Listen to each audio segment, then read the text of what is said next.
Hello everyone, welcome back. Today I'm going to introduce active voice and passive voice.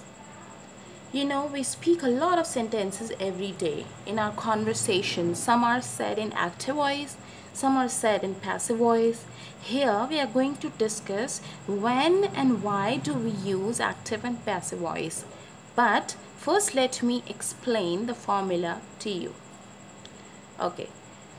The formula for active voice is subject plus verb plus object. You know, to form a normal sentence, we have to take a subject, a verb, and object.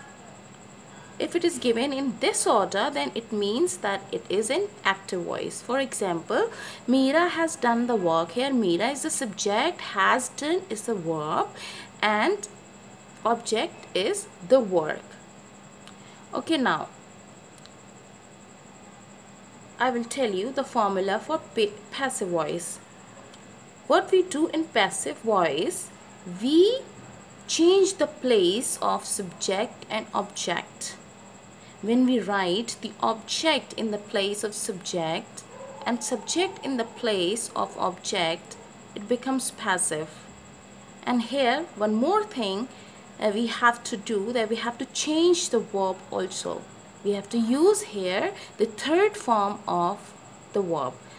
Let's see the formula. Subject, which is the object of active voice, plus helping verb plus verb third form or third form of the verb plus by, plus you have to write the subject in the form of object.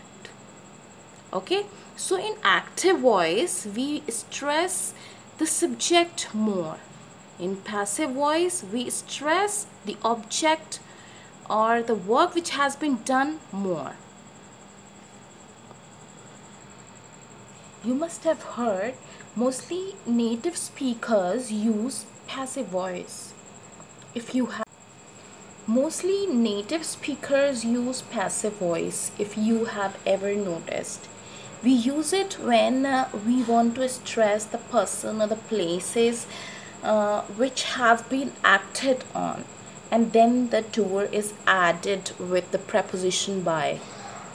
Like as you have seen in the last example, that the work was done by Meera.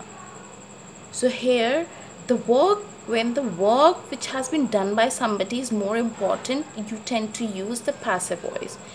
I will show you more reasons and circumstances when we use passive voice.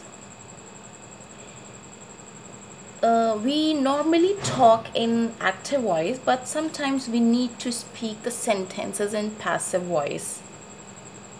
Now I have given some reasons and some situations when we are supposed to use passive voice.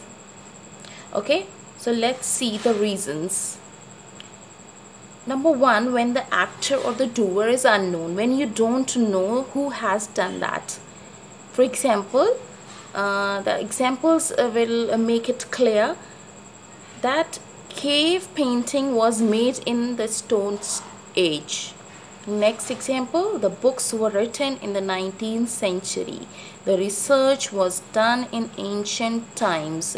Here we don't know the doer or the actor who has done or said these who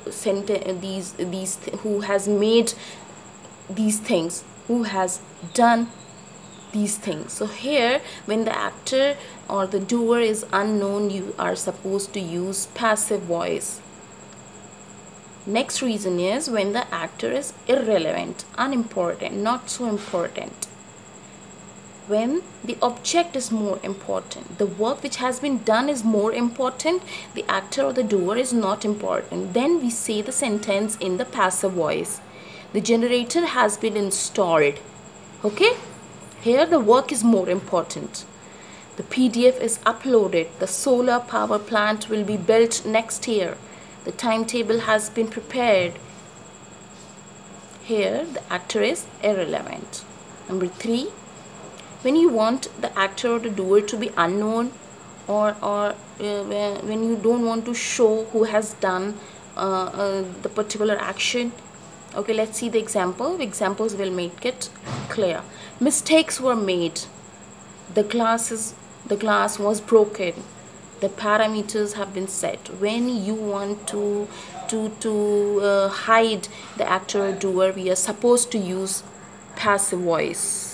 Now the fourth reason is when you should avoid active voice and you should use passive voice when we talk about general truth, which is generally truth. When we talk about those things, we are supposed to use passive voice. For examples, rules are made to be broken. Terms and conditions can be changed. The artifacts are made of clay. The subject is used at the place of object. So you can see all these things are true. They are generally true. So they are said in passive voice, and here in delivering the general truth, active voice is avoided.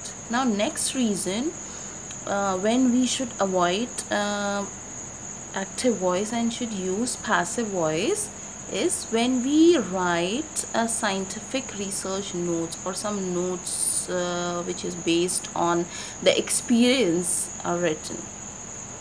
For example, the sodium hydroxide was dissolved in water. So this is something which has been experimented, which has been researched.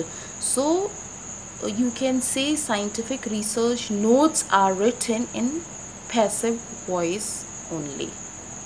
In my next video, I will discuss with you when you should avoid passive voice and should use active voice. So wait for my next video.